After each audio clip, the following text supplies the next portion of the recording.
Well,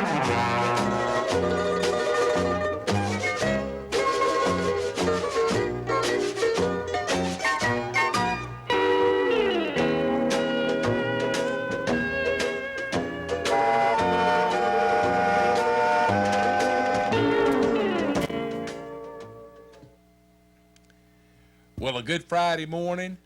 Thanks for tuning in to the Gardener's Corner program, a Friday feature here on TV Channel 10, located on Charter Communications Channel 191, also on WKRX 96.7 FM. My name is Rob Hall, glad to be here with you. And we are brought to you today by Sandling Golf Cars, 501 Flea Market, and T.G. Brooks Company. Should you have the opportunity to send some business away of our fine supporting sponsors, please do so and let them know that you appreciate their support on the Gardener's Corner program. Without further ado, please make welcome all the way from the North Carolina Cooperative Extension Service, Mr. Carl. We didn't let the rain dampen our asparagus twilight meeting last night. Cantaloupe. Good morning, Rob. And a good morning. Let's pull your mic in closer. That might help. That might help a little bit. Yeah. Anyway, Carl and I were talking a little bit before the show, and last night was the twilight asparagus meeting out on Flim Clayton Road.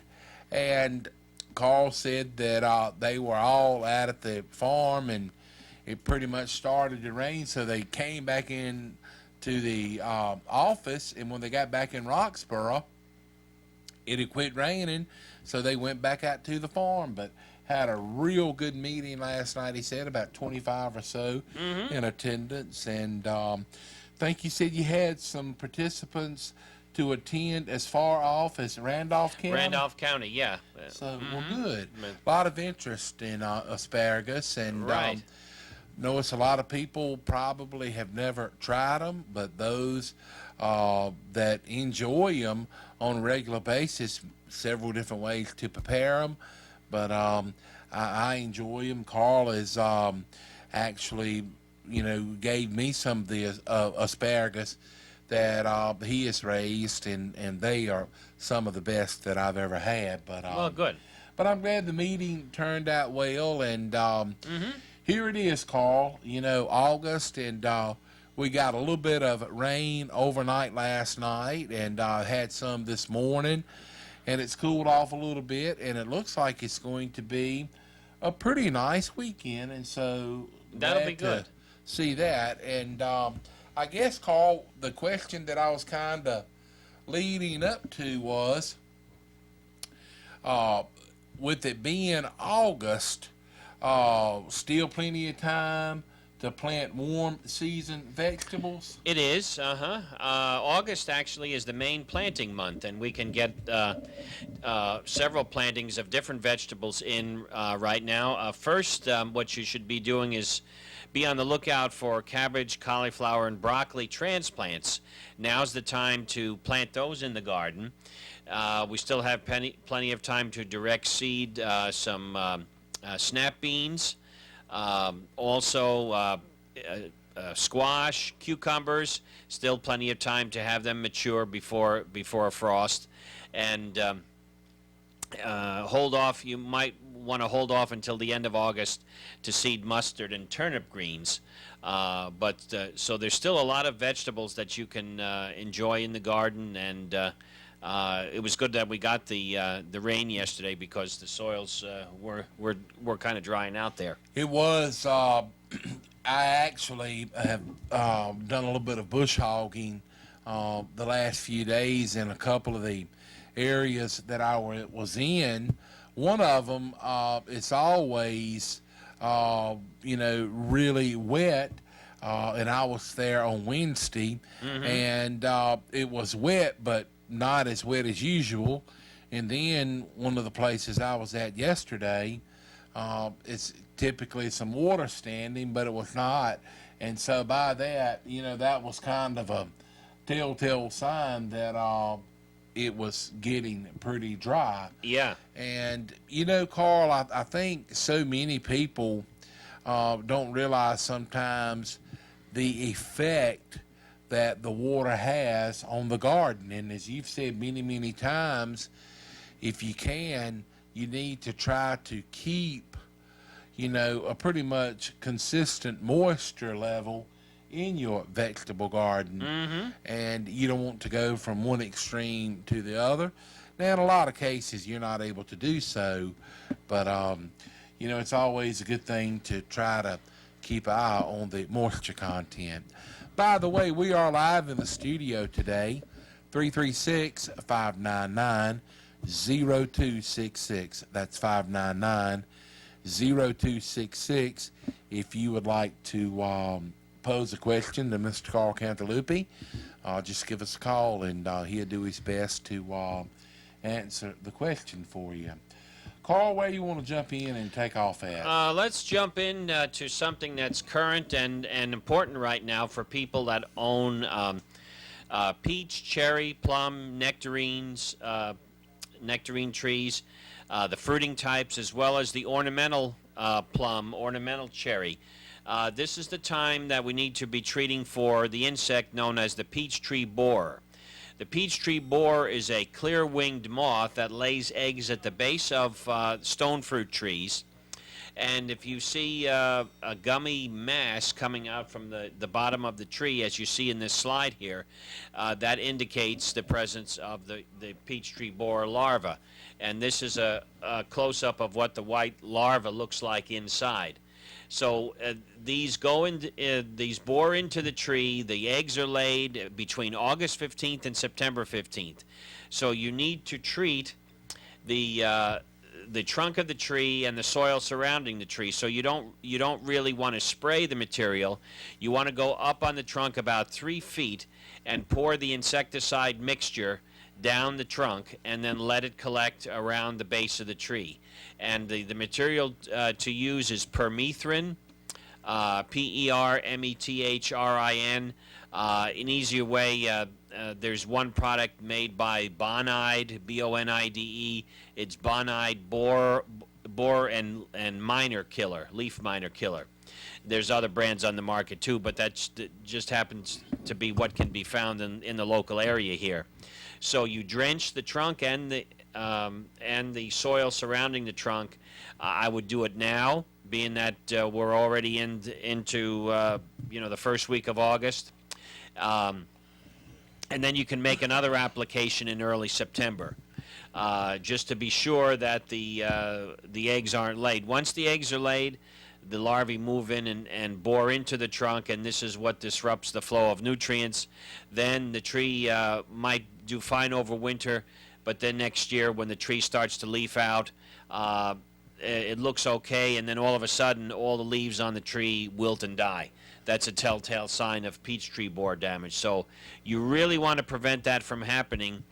And myself, being like the plumber who has the leakiest pipes, yeah. I didn't do this last August and September, and I saw the evidence of one of my peach trees have it, so I was able to cut it out, and it looks like it's healed over fine. But you definitely want to prevent peach tree borer injury from happening once you have it, and once you have several larvae in there, there's really not much you can do.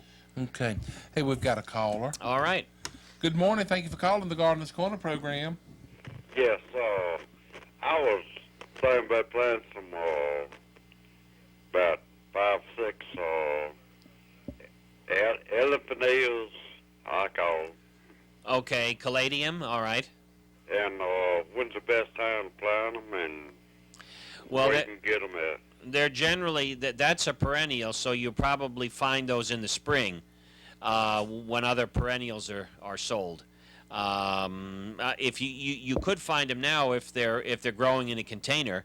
If they're growing in a container, you can plant them anytime. Are they just last 1 year or what? No, they're a perennial, means that they come back every year. Okay. And wouldn't you say the best time to plant them is? If they're growing in a container in a nursery right now, you can plant those anytime. If you can find them now, you could plant them anytime. But typically, in the springtime is when they start to, sprout and regrow. You find them they're dormant in the spring. They're generally shipped dormant, and they come in cellophane packages, and then you can plant them then. But then other nurseries will go ahead and grow them in containers so that people can see what they look like, and those can be planted any time. Okay, thank you, sir. All right, Appreciate thanks for calling. Thanks. All right, so Carl, those in the springtime they are dormant, but you plant them in the spring and then they start to grow. Yeah, at that time. That's right. And I guess you just pretty much like with a mum, the mums will be out within, I would say, the next month or so. That's right. And people, most people using them seasonal, but you can plant them and have the mums, bloom again the following year. Oh, if you sure. take care of them. Yeah, a lot of people treat them as annuals, but actually you can leave them in the garden and you'll have them to enjoy each year. That's right. Well, Carl, back to the peach tree borer. Yeah, I know you had told us, earlier that you didn't treat your trees, and you were lucky to be able to cut that peach tree borer out. But it's hard to believe, that it's time again to go ahead and treat your peach trees and it's other stone fruit trees that you need to treat as well. Right.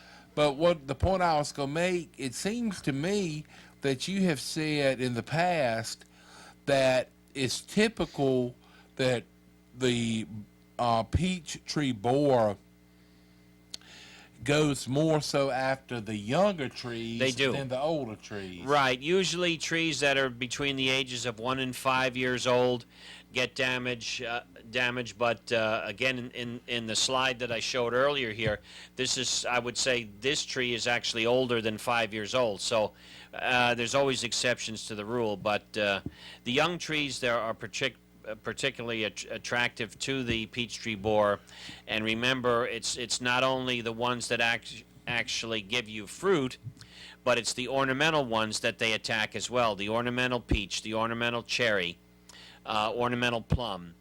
All the peach tree borer will get all of those. So do some general scouting around those trees, and again, prevention is the best way to. It's permethrin. Is that how you pronounce it? Permethrin. Permethrin. Okay. Yeah. Right, and one brand name. Again, there's many others, but one that I've been able to find in the area is Bon-eyed Borer and Minor Killer. Okay. Moving along again, we are live in the studio, 336-599-0266. We are brought to you today by Sandling Golf Cars, 501 Flea Market, and T.G. Brooks Company. Carl, it's the time of the year to where maybe folks, if they are planning a late vegetable garden, they need to also be thinking about if they want to do some fall gardening, about some of the preparations that need to be made and some of the things that they may be wanting to plant. Right. And we have almost a $200-day growing season where in North Carolina where we live. So there's a lot of things that can be planted. And note that if you have a fall garden, you're going to have to keep up on watering. Soils are going to dry out faster in the heat. We also will have more problems with insects generally in the heat of the summer and going into the fall. So pay particular attention to that. Get out and scout your plants. There's really no substitute for scouting just to see what's going on, and it's a whole lot easier to deal with a problem that's just starting rather than coming upon a plant that has had insects or has a disease for a long time, and it just kind of decimates the plant. And one particular case is what's been going on with tomatoes, and we can see the evidence of a fungus disease called Septoria leaf spot, which starts out, they have these small grayish brownish spots on the leaves. Here it is again close up. The spots are a little bit larger, but still this is different than the early blight fungus, because the early blight fungus has the target board or the bullseye marking. Septoria does not. But I just took this picture a couple of weeks ago in the Oxford area that shows after a rain, Septoria really can come in with a vengeance, and so they actually just affected the leaves. The leaf turned brown, and they're exposing the fruit to the sun. And without that leaf cover on there, you can see here how the surface of the tomato fruits that are exposed to the sun just turn white, and then then secondary fungi move in and rot these fruits. So if you have fruits on the plant that look like this and they're absent of leaf cover, best thing you can do is to pick them and bring them inside and let them ripen up inside. Otherwise, they're just going to break down if they're left outside. And as far as the Septoria is concerned, if the vines have collapsed like this, there's probably not much room for hope at this point for the tomato plant. Probably best to pull up those plants and then plant other vegetables that'll mature, into the late summer and into the fall. Okay. Some useful information. Carl, with you have also said, and we'll talk a little bit about this now, about that you should rotate your crops, and you shouldn't plant tomatoes in the same spot of your garden. That's right. Year after year after year after year, Mm-hmm. because when you do that, you're kind of inviting disease to come in. That's right. Now, what type of disease would you be, more or less inviting doing so? Well, it depends on the crop. One that's notorious for sticking around in the soil for many, many years is the southern blight or southern stem blight. Mm-hmm. If you plant tomatoes in the same spot and you contact southern blight, the resting spores of the fungus will remain in the soil, and then all it takes is for you to plant tomatoes back in there. The spores land on the plant stem, and they start the infection. So that's one case in point with tomatoes. So it's generally good to rotate the different vegetable families. So if you're planting a member of the tomato family, tomatoes, pepper, eggplant, rotate that with possibly members of the vine crop family, cantaloupe, cucumber, watermelon, squash. So the goal is not to have not to plant vegetables that are in the same family in the same spot year in and year out, and you'll go a long way to control a lot of problems if you do that. Well, that's very interesting, and I know that a lot of times farmers will strip crop their farms, and one year in this spot they may have wheat, then soybeans, and next year corn and things like that. And so it's kind of a good practice to do with your garden as well. It is. Carl, here it is. We're just a little over a month away from the time it'll be to start fertilizing cool season grasses. That's right. And even before you think about doing that, it's a good time to consider if you want to renovate your lawn. And we're getting close to that time now. If 50% or more of your lawn is in weeds, it's probably a good candidate for complete renovation. And so around the middle of August, you should start to spray Roundup on the area that you want to renovate.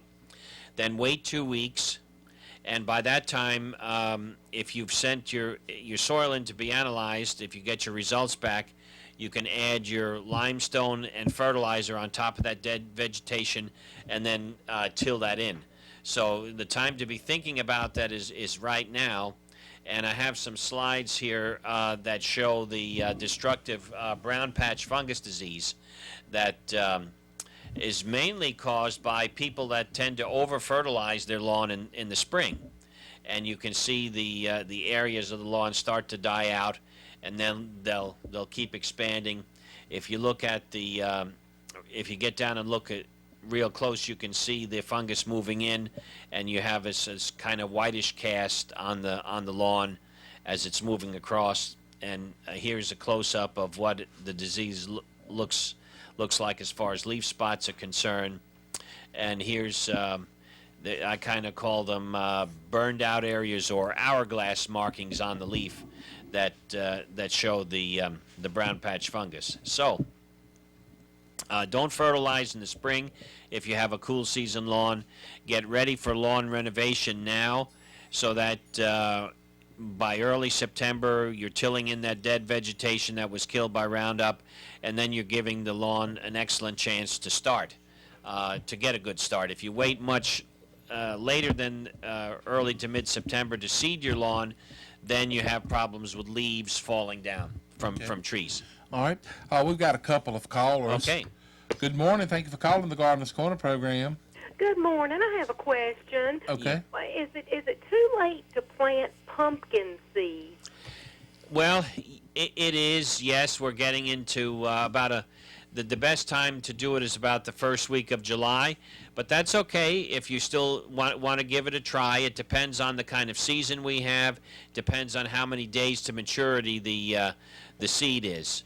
If you can have ones to mature in 80 days or so or less, you might be still okay. If it's more than that, they might not develop an orange color before it gets real cold. But I would give it a try. Okay, thank you very much. All right, Okay, thanks for appreciate it. calling. Thanks. That's a good question. Mm-hmm. All righty. Good morning. Thank you for calling the Gardener's Corner program. Hey, I got a snowball bush, and each year it only gets about a foot tall and about 18 inches round, but it won't bloom or grow any taller. Is it growing in the sun or the shade? It gets both. Okay. The more sun it gets, the better it'll be. When was the last time you tested the soil? Probably never. Okay. That's a good place to start. Take several samples from around where the shrub is growing. Go down about 6 inches. Use a small trowel. Mix all the samples up together in a clean pail, and then take out enough of that mixed soil to fill up a small Ziploc bag and bring it into the extension office. Okie doke. And then just follow the results of the soil test recommendation. All right, thank you. All right, Hey, thanks for appreciate your call. Thanks. Carl, back to talking about the lawn renovation. calling. Yeah. If you should decide to spray Roundup, you need to have your soil samples done before you spray the Roundup. That's correct. And is it best to let the vegetation get a little bit tall before you spray it? Because, Yeah. I mean, you don't want to mow it today and then turn around and spray it the next day, correct? No, that's correct. The taller the grass is, the more leaf surface area you have on the grass blade, the better that plant is going to be able to take the herbicide down and kill out the roots. Okay. So don't mow the lawn and then spray, because you'll be defeating your purpose. Along with tall grass, you want to be sure that it's not stressed. So the best time to apply an herbicide would be after a rain, where you have good active growth. It's going to take in the herbicide a whole lot better. And then you wait 2 weeks, and then what you might do before you till in the dead grass and the weeds, when you renovate your lawn, you might want to take the lawnmower out and scalp it. So you scalp the dead grass down to the soil line, so that makes it a lot easier to decompose when you're tilling. So you might want to give that a try. Okay, some good advice. Let's get a word on for one of our fine sponsors. We'll take a trip out to Timberlake and stop in at T.G. Brooks Company, in business since 1936. They've always got something going on and something for everyone at T.G. Brooks Company, downtown Timberlake.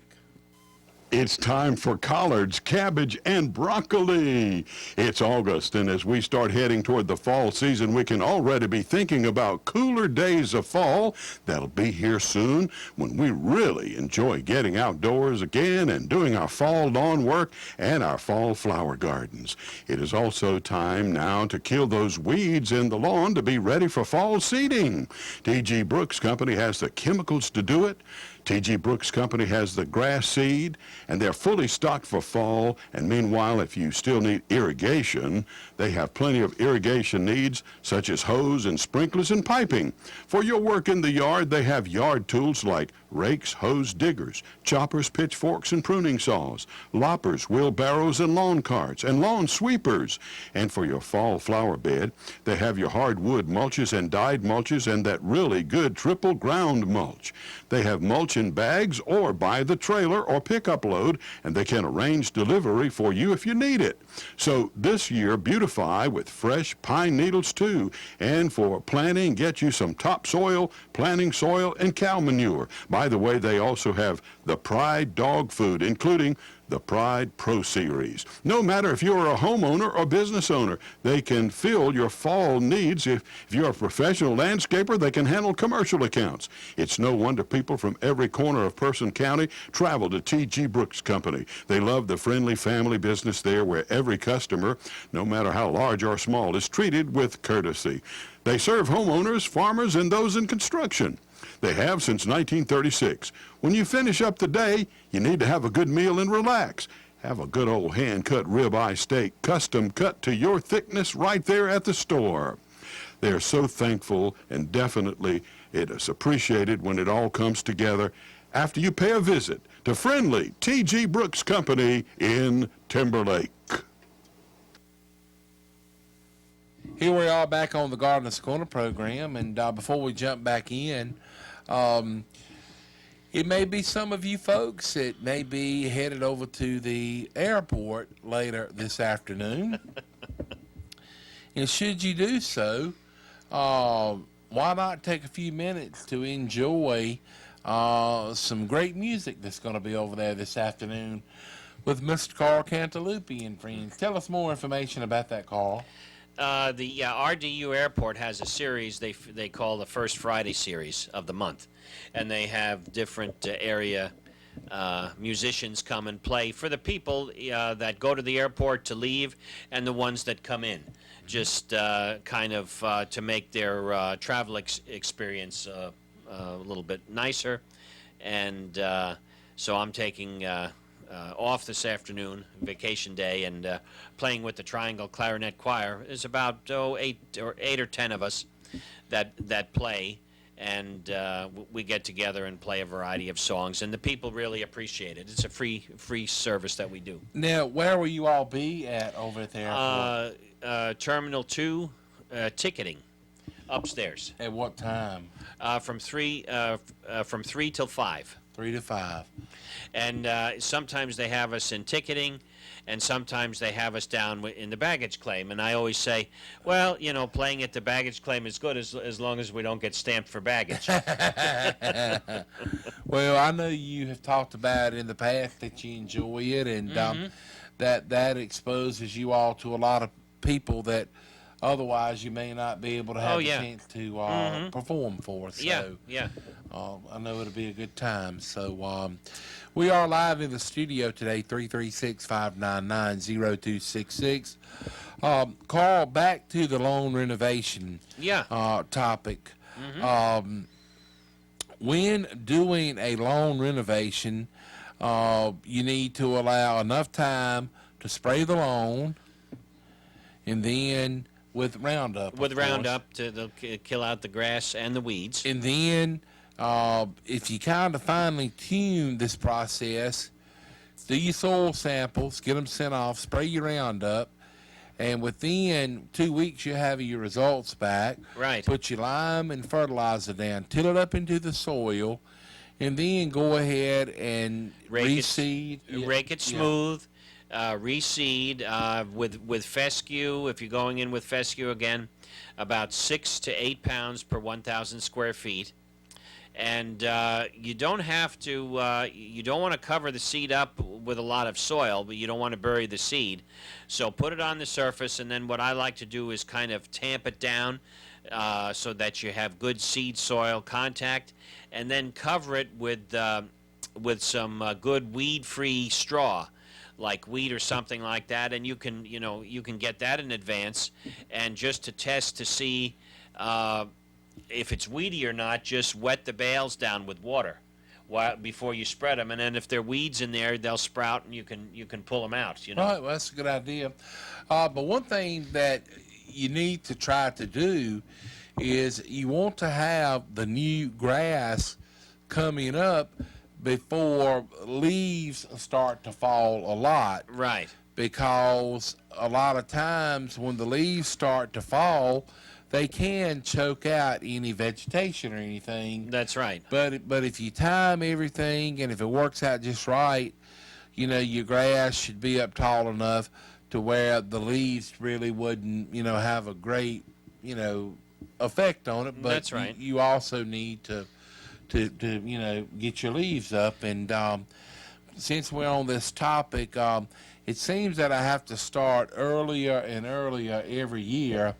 But I'm going to have a lot of leaves available this year, and it's on a first call, first serve basis, meaning that if you would like a lot of leaves when they start to fall, you just call me. I'll take your name and number, and when they start, to fall, I'll call the first person, and they can come in and rake them up, load them up, and haul them off. There you go. And then after the first person gets all the leaves that they want off of our lawn, I'll call the next name on the list. So it's pretty much, first call, first serve. Mm-hmm. And so it'd be a good time to go ahead within the next few weeks to get your name on the list if you want to be assured to be able to come out and rake our lawn and haul the leaves away and, put them in your compost pile or on your garden spot. So that's a good deal. Yeah, and like I say, I have to start off early, to give everybody, and be fair, with that. So it's funny you mentioned that. That's my wife and I will, after pine trees lose their needles, it's generally in the fall, and once most of the needles are fall, we'll go out in the neighborhood, and especially if there's some vacant houses, we'll and go rake 'em up, and rake yeah. up the pine needles, and that's what we use for mulch. Well, pine needle bedding can be pricey. Yeah, it sure can. And that's a great idea. Now, Carl, I will make this deal with you. We only have one pine tree in our yard, and if you want to come out and rake the pine needles, you can, but you may have to take some other leaves with you. Okay, yeah. So just bring your own rake and own containers and That's have it. at it. Yeah. So anyway, kind of a deal to where just get as many leaves as you want, and then we'll move on to the next person. Mm-hmm. So, do you want me to go ahead and put your name at the top of the list? No, to call you when they start to fall. No, I think I got a lot of my own actually. Oh, okay. Okay. Well, I don't mind, giving you first choice. So. That's okay. But anyway, back to the lawn renovation. It's something, that you need to take a look at and decide what you want to do. It's a process that takes some time, but as Carla said, if you've got more weeds than grass, that's the best way to do so than overseeding. But also the month of September is a great time to aerate and overseed your lawn. So just kind of bear that in mind and be thinking ahead of things to come. Yeah. Carl, as far as advice on seeding a lawn and doing soil samples, does the Cooperative Extension Service have any publications that would help explain in detail? We've got a publication, how to, understanding soil sampling. So yeah, we'll be happy to send that out to you by U.S. mail or email. So it tells you exactly how to. Well, there's two.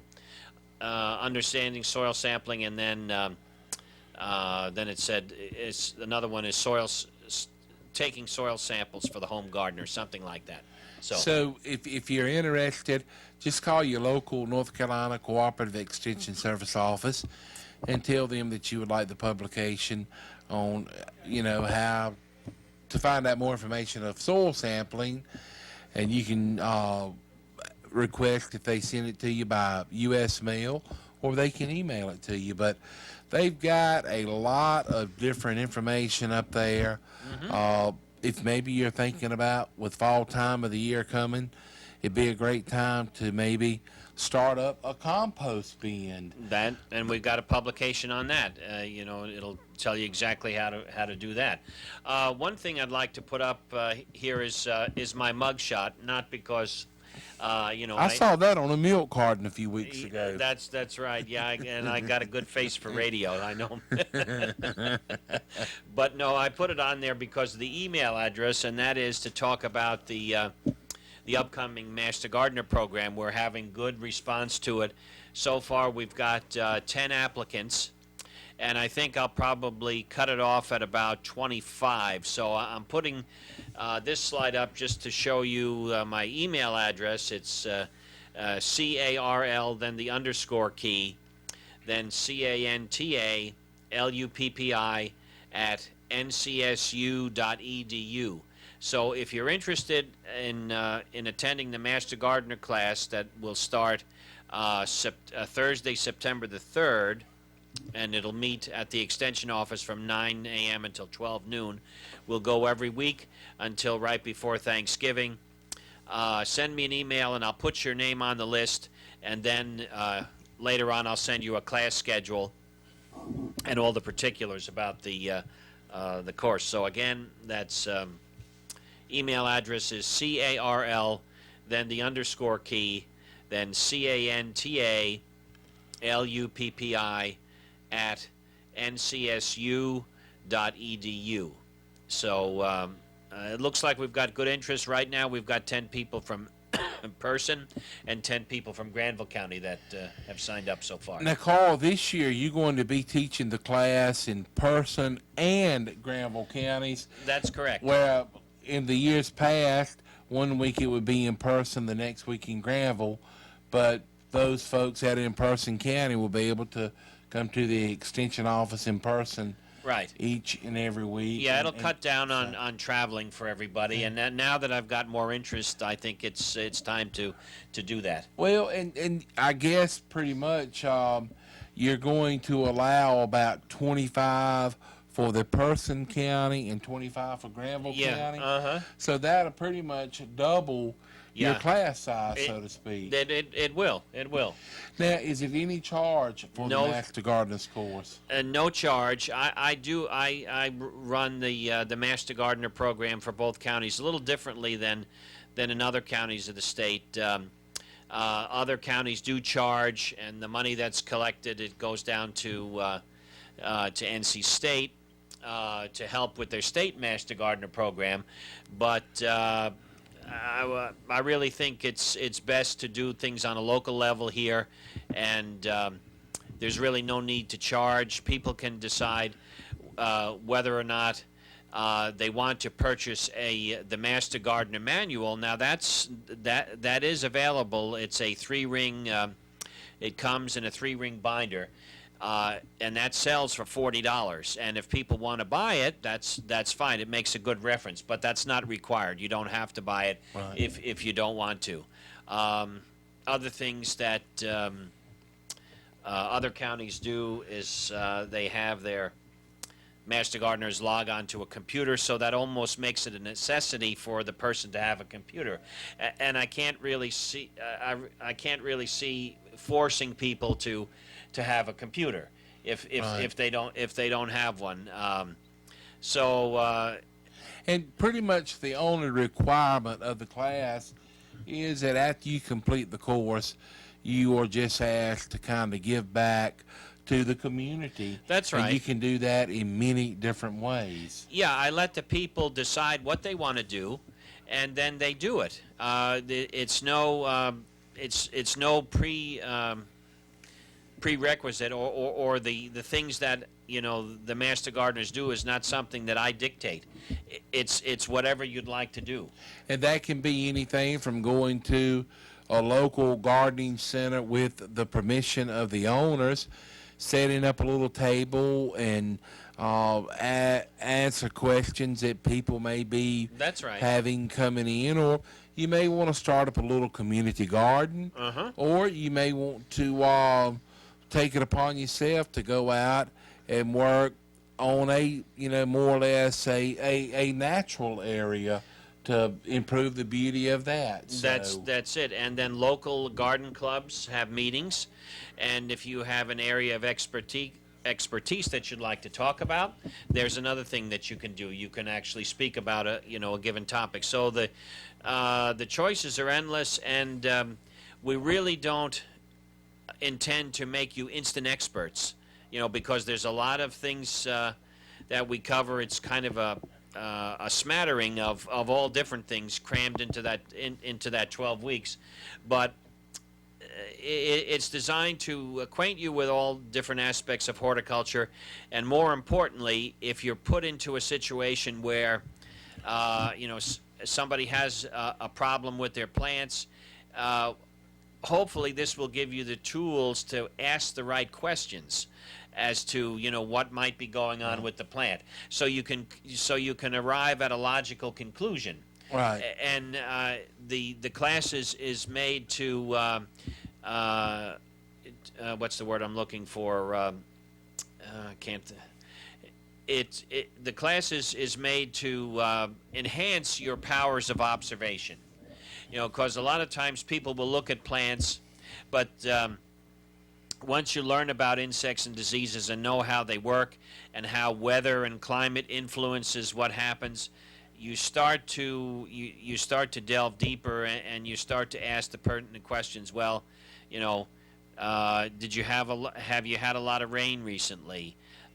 This could influence fungus diseases. If you have plant problems on a tree, for example, well, have you excavated around the tree?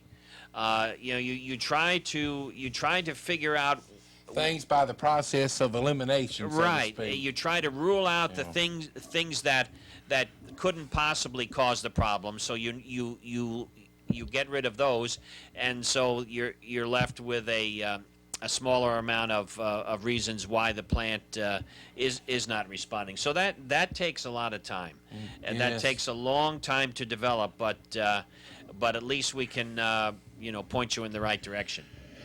And those classes start on September 6th, you say? 3rd. September 3rd, okay. Thursday, September 3rd. They'll be meeting in Granville on Wednesday, September 2nd. So it'll be Wednesdays in Granville County, Thursdays in Person County, from early September up until Thanksgiving, from 9 in the morning to 12 noon. Okay. All right, we're going to get a word on for 501 Flea Market. They will be open Saturday and Sunday. If you hadn't been out there lately, why don't you stop by and shop with the indoor vendors? I think you would be quite surprised with the large selection of different items that they have at 501 Flea Market. If you're looking something to do this weekend, why not make a trip out to 501 Flea Market and shop with the indoor vendors? They've got a huge selection of items indoors at the 501 Flea Market, located 2285 Durham Road, across from KFC. They're open Saturdays 7 a.m. until 2 p.m., Sundays 8 a.m. until 2 p.m. The indoor vendors at 501 Flea Market has antiques, books, coins, collectibles, clothing items, fresh produce, furniture, Hot Wheels, incense, jewelry, knives, movies, both DVD and VHS. You can also find pottery, office furniture, signs, tools, and good food. Something for all ages can be found indoors at the 501 Flea Market. No matter what the weather may be, you'll find it delightful inside of the 501 Flea Market, located 2285 Durham Road, across from KFC. Open Saturdays 7 a.m. until 2 p.m., Sundays 8 a.m. until 2 p.m. It's a 501 flea market indoors this weekend.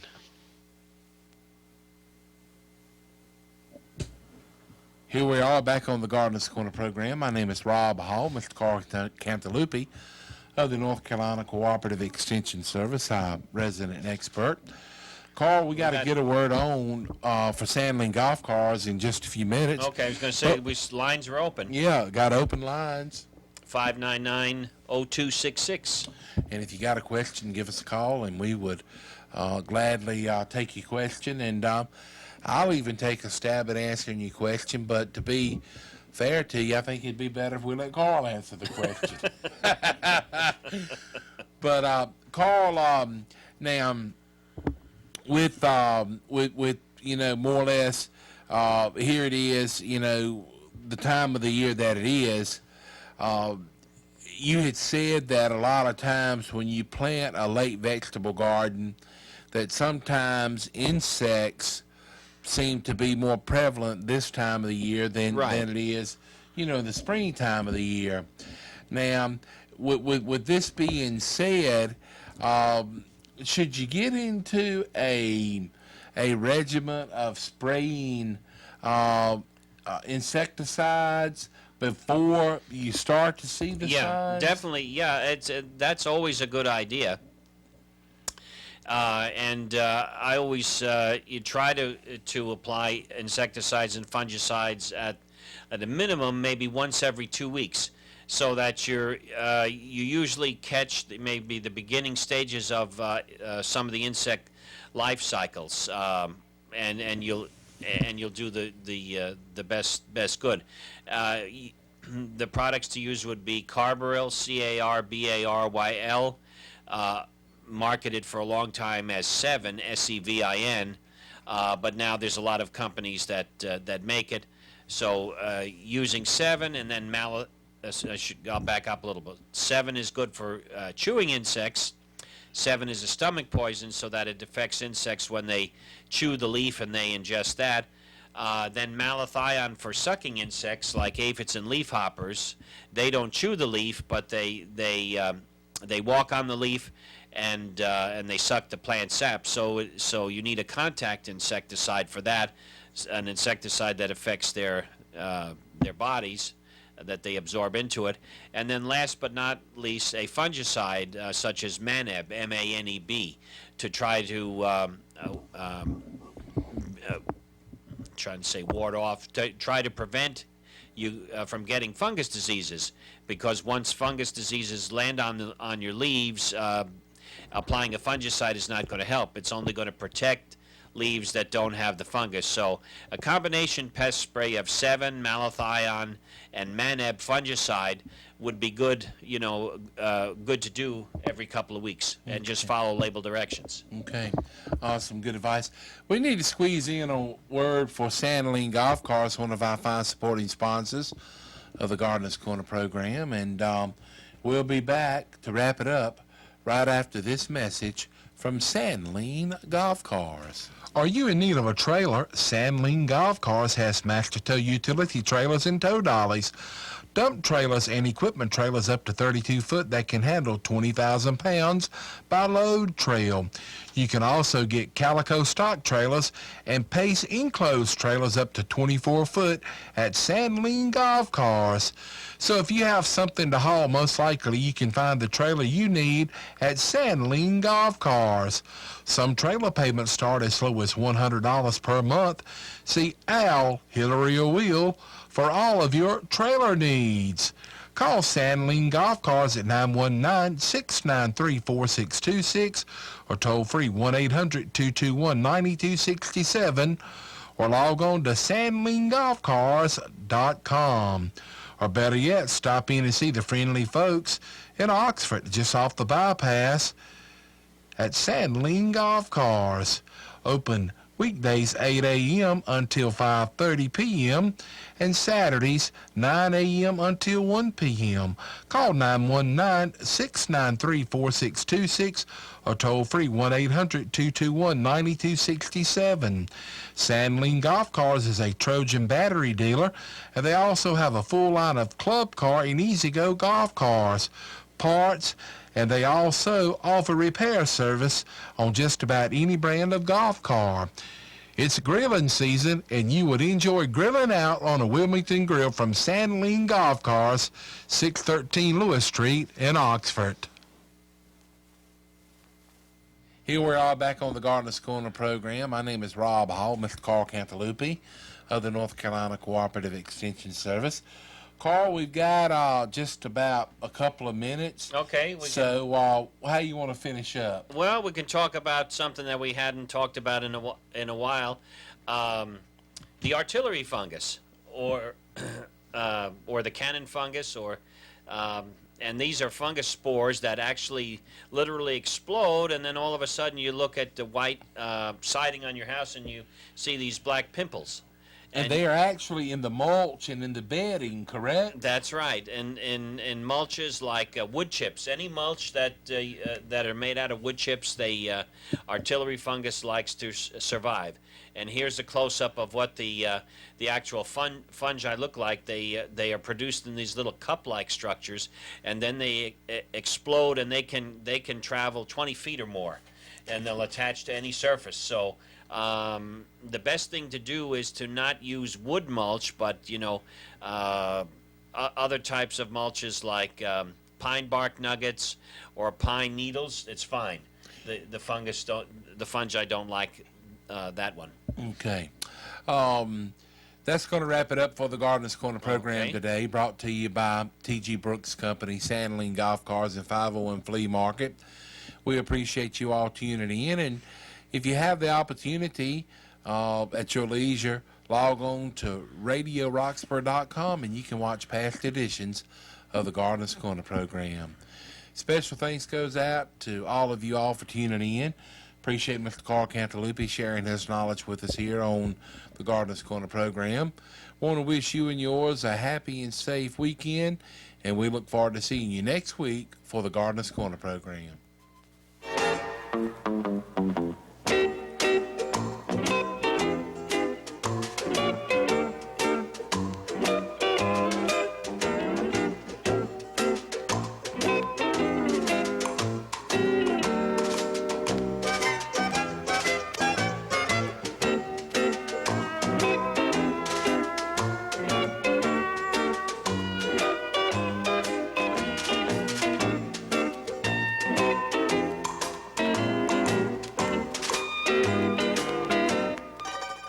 Than 200,000 jobs per month is a pretty good number. Economist Mark Zandi says that's likely to be a green light to the Federal Reserve, which will consider an interest rate increase at its September meeting. I think it's time to start raising interest rates off of zero.